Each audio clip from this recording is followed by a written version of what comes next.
Trust is the foundation of every marriage. But what happens when it's shattered, and instead of walking away, you become addicted to the very betrayal that broke you? This is the story of me, my wife, and the obsession that consumed us. It was supposed to be an ordinary evening. I returned home early, hoping to surprise my wife, Amanda. As I opened the bedroom door, my world came crashing down. There she was, my wife of 7 years, entangled with another man on our matrimonial bed. For a moment, I froze, disbelief paralyzing me. But instead of bursting into a rage or storming out, I reached for my phone. My hand shook as I hit record, capturing every sordid detail. I didn't know why I did it, but something inside me needed to preserve the moment, the betrayal, the pain, the truth. When Amanda realized I was there, she scrambled to cover herself, stammering apologies. But I said nothing. I simply walked out, video in hand, leaving her and the other man in stunned silence. For weeks, I couldn't bring myself to confront Amanda. She begged for forgiveness, swearing it was a mistake, a lapse in judgment. But I remained distant, my emotions locked away. What Amanda didn't know was that I couldn't stop watching the video. Every night, after she went to bed, I would sit alone, replaying the footage. At first, it was to make sense of it, to understand how the woman I loved could betray me. But soon, it became something darker. The video began to awaken something in me, a twisted fascination. The sight of my wife with another man, the rawness of the moment, stirred feelings I couldn't explain. It disgusted me, and yet I couldn't look away. As the weeks turned into months, my obsession grew.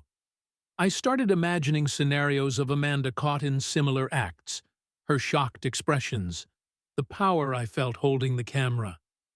The fantasies began to consume me, taking over my thoughts and even infiltrating their intimacy. Amanda noticed the change. I was more attentive, more passionate.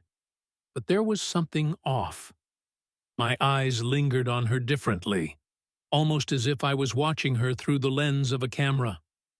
One night, unable to resist, I brought up the idea.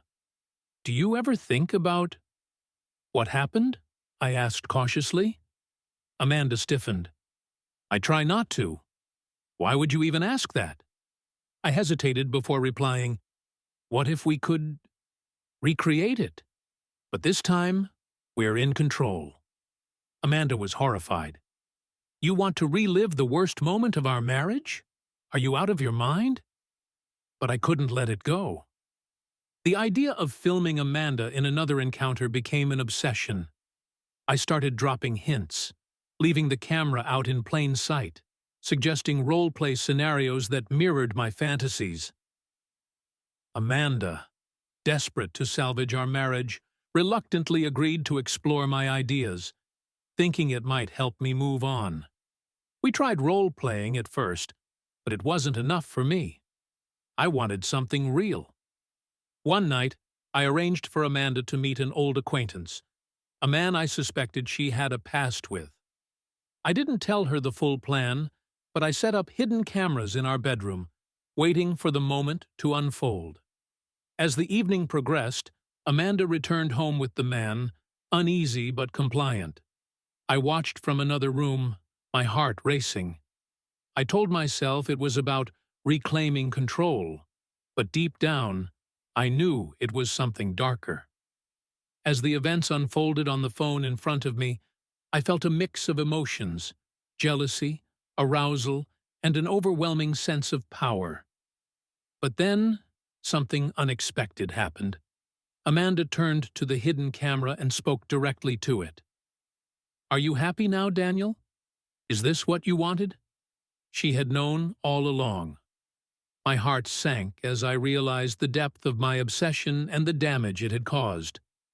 Amanda was no longer the victim of her original betrayal. She had become a pawn in my twisted game. The confrontation that followed was explosive. Amanda accused me of using her to feed my addiction, of turning her mistake into a weapon and exploiting it for my own pleasure. I broke down, admitting everything: my obsession, my fantasies, my inability to let go. I confessed that I didn't know who I was anymore, that the betrayal had consumed me and turned me into someone I didn't recognize. Amanda gave me an ultimatum: seek help or lose her forever. For the first time, I realized the depth of my problem. I agreed to therapy, and slowly, we began to rebuild our trust. But the scars of our actions lingered, a constant reminder of how easily love can be twisted into something unrecognizable. Some betrayals are too deep to heal. But for Amanda and I, the journey wasn't just about forgiveness. It was about confronting the darkest parts of ourselves.